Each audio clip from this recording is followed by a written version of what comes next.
The JCT9 2025 blends rugged capability with everyday versatility. Its muscular design and powerful engine make it perfect for off-road adventures, while its spacious, comfortable cabin is ideal for daily commutes. Equipped with advanced technology and safety, the T9 is a well-rounded pickup for work or leisure. Let's explore its features and see why it stands out. अस्सलामुअलैकुम, मेरा नाम है जहाज़ेब हाशमी और ये है JAC T9 Hunter 4 wheel drive 2025 model. JAC ने recently ये गाड़ी पाकिस्तान में लॉन्च की है और इसका डायरेक्ट कंपटीशन रॉको बनता है साइज के लिहाज से और कैटेगरी के लिहाज से, लेकिन प्राइस के लिहाज से ये गाड़ी उससे तकरीबन 70-72 लाख रुपए सस्ती है।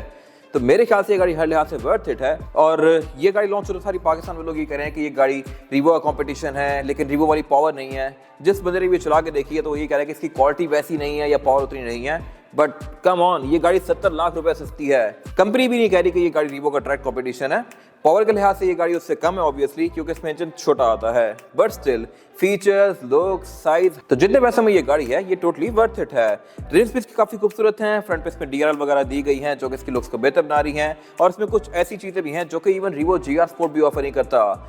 ये सब मैं कवर करूंगा इस रिव्यू में। अब अगर बात की सबसे पॉइंट चीज की तो वो है इस गाड़ी की प्राइस। इसकी प्राइस 1,03,40,000 है सारे टैक्सेस मिला के, और ये बुकिंग अमाउंट है। ये गाड़ी अभी डिस्प्ले के लिए साइकिल मोटरस्पोर्ट पे अवेलेबल है। इसकी डिलीवरी 2 हफ्ते बाद से शुरू हो जाएंगी। अगर आपने इसके बारे में कोई इन्फॉर्मेशन लेनी है तो आप दिए गए नंबर्स पे कॉल कर सकते हैं, या फिर आप साइकिल मोटरस्पोर्ट को विजिट कर सकते हैं, जो कि रावलपिंडी में DH2 के गेट 1 के ऑपोजिट लोकेटेड है। हमारी एक और ब्रांच भी है जो कि रावलपिंडी में मरी रोड पे लोकेटेड है। खैर, overall it's a great pickup truck and today I am going to review it.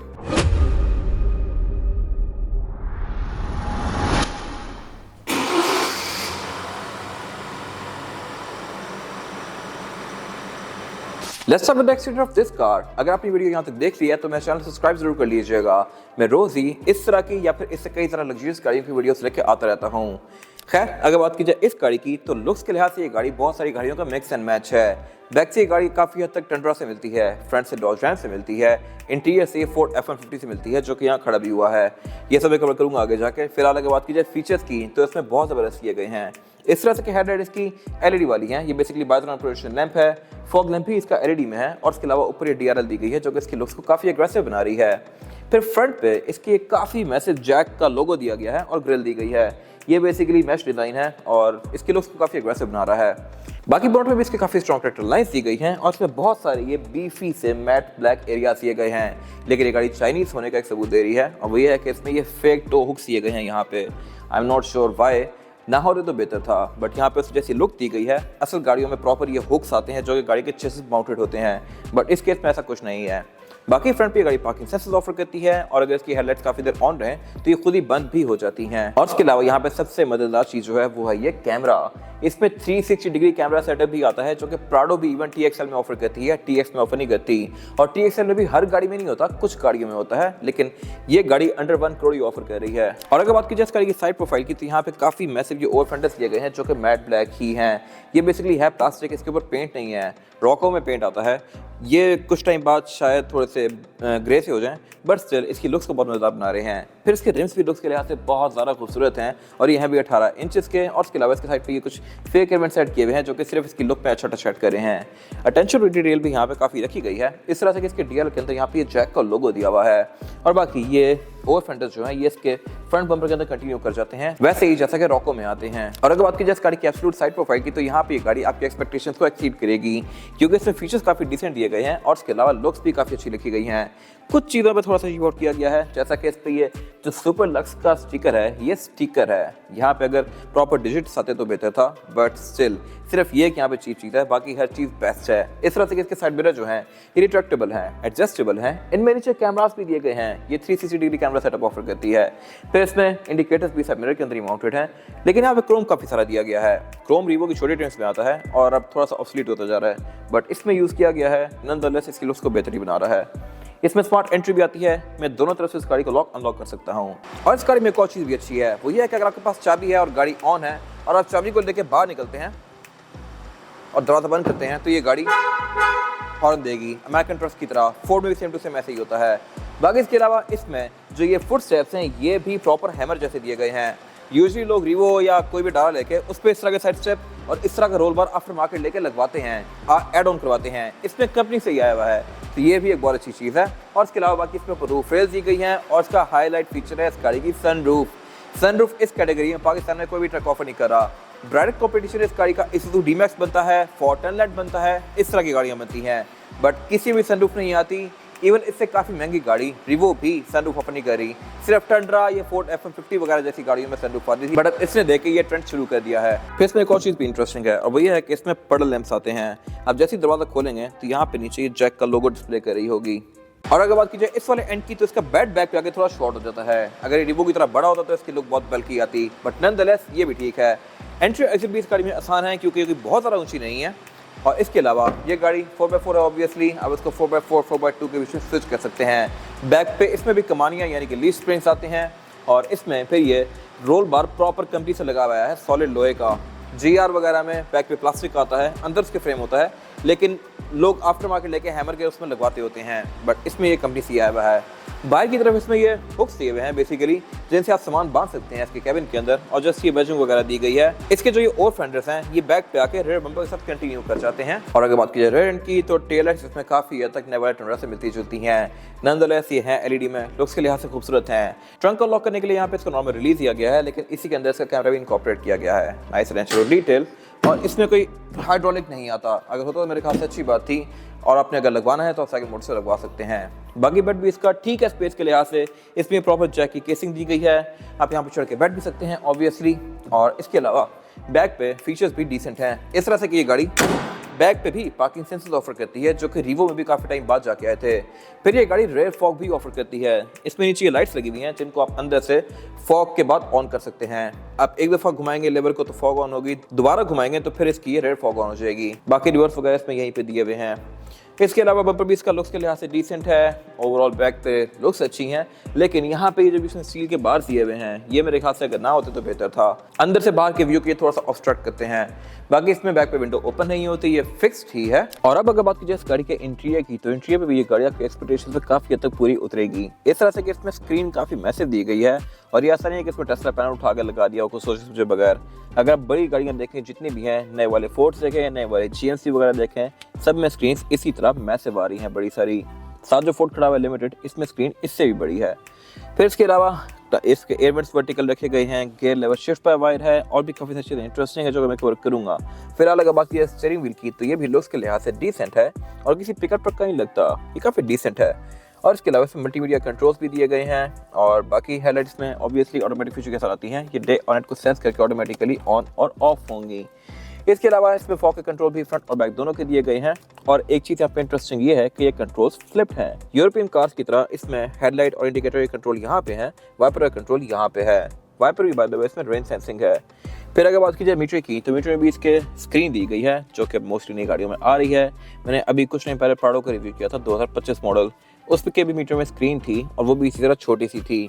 Side पे इसके चंगान की तरह के हीट और फ्यूल के गेज दिए गए हैं और ये स्क्रीन आपको काफ़ी सारी चीज़ें शो करवाएगी इसकी, जैसा कि ट्रिप्स, एवरेज किलोमीटर पर लीटर, आउटसाइड टेम्परेचर, TPM। इसमें टायर प्रेशर मॉनिटर भी आता है जो कि रिवो ऑफर नहीं करता, तो ये इसकी अच्छी चीज़ है।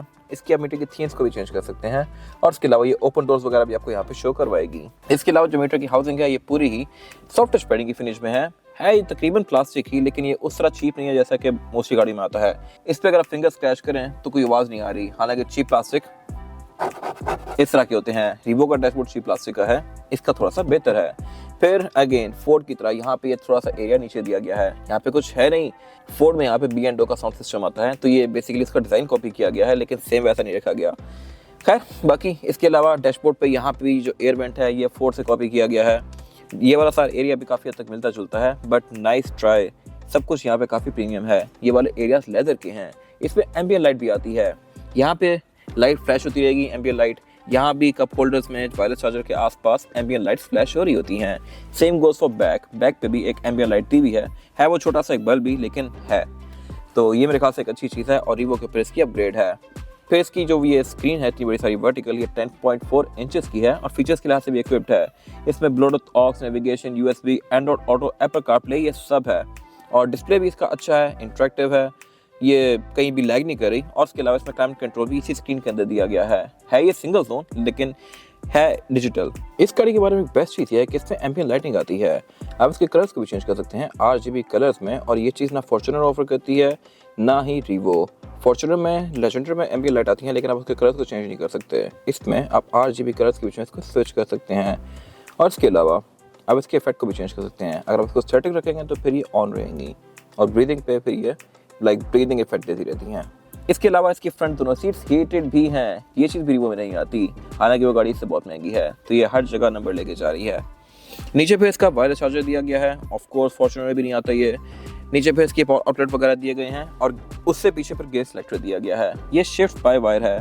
इसके बारे में भी एक चीज़ इंटरेस्टिंग है, और वो ये है, इस गाड़ी में सेफ्टी मेजर को भी काफ़ी इंपॉर्टेंस दी गई है। इस तरह से कि अगर इसका दरवाज़ा खुला हुआ है और मैं इस गाड़ी को डी में डाल के चलाने की कोशिश करता हूँ तो ये नीचे लेगी। अगर मैं पार्किंग ब्रेक रिलीज करता हूँ और जैसे ही मैं इसको चलाऊँगा तो ये दोबारा न्यूट्रल हो जाता है। अब मैं इसको दोबारा डी में डालता हूँ like this, parking brake release की, लेकिन ये नहीं चलेगा अनलेस मैं दरवाज़ा बंद करूँ। अभी मैंने बंद कर दिया, इसको मैं डी में डालूँगा, ब्रेक रिलीज, और अब ये चल पड़ेगा, ठीक हो गया। लेकिन जैसे ही इसको मैं चलाते हुए दरवाज़ा ओपन करूँगा तो ये खुद ही ब्रेक इंगेज कर देता है। Nice retro detail. फिर इसके अलावा आप इस गाड़ी को मैनुअली भी चला सकते हैं। इसको पीछे करके अगर मैं लेफ्ट कर दूंगा तो फिर ये मैनुअल पे हो जाएगी। फिर इसके अलावा लेफ्ट पे ड्राइव मोड सेलेक्ट दिया गया है। ड्राइव मोड इसमें टोटल 4 हैं, नॉर्मल, इको, स्पोर्ट और स्नो।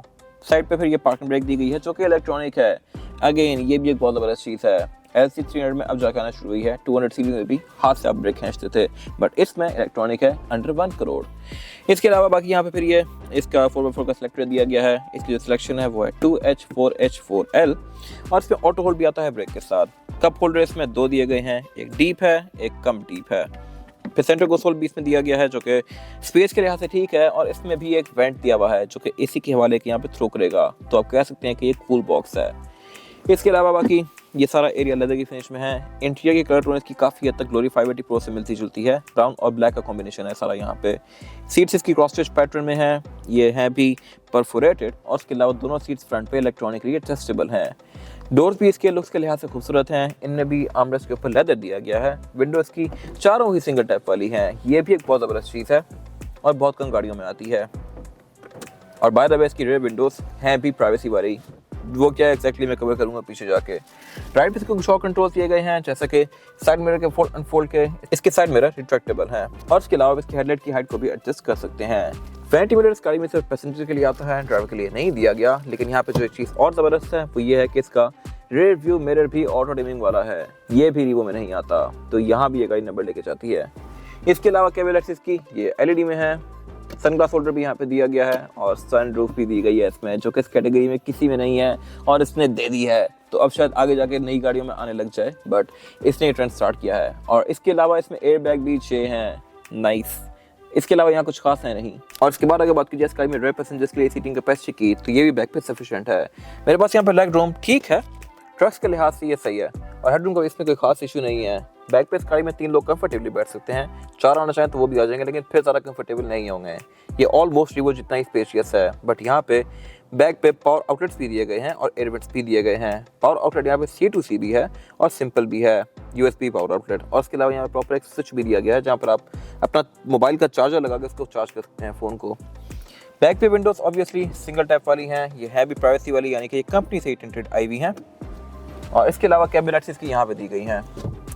रूफ लाइनर इसका ब्लैक है, हेडरेस्ट में प्रॉपर दिए गए हैं, लेकिन जैसे इसकी जो ये पिछली विंडशील्ड है ये फिक्स्ड है, ये ओपन नहीं होती।